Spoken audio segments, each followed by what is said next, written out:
Day 3 of our Camino. Meron ditong mga tinatawag na albergue, yung tirahan ng mga pilgrims. Walk-in lang yon, tapos libre. Basta mapuprove mo na ikaw ay isang pilgrim, ibig sabihin meron kang passport, libre na yung stay mo. Usually yung mga albergue na libre, pag-aari sila ng simbahan or ng munisipyo at tabi nila either a chapel or a church.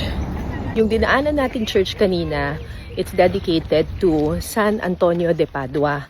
Maraming mga churches dito sa Portugal dedicated to San Antonio de Padua. Kasi taga rito siya sa Portugal. Pinanganak siya sa Lisbon, Portugal, noong mga 1100s. Sa mga hindi nakakakilala kay San Antonio de Padua, siya ay kilala sa pagtulong sa mga mahihirap. Si Saint Anthony de Padua ang patron saint for lost things. Lost things, lost souls, or people who have lost their way. In a way, this is perfect for people who are doing the Camino.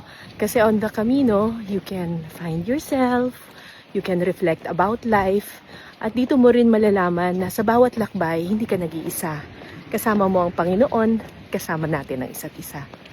And speaking of kasama, mahal, wait for me!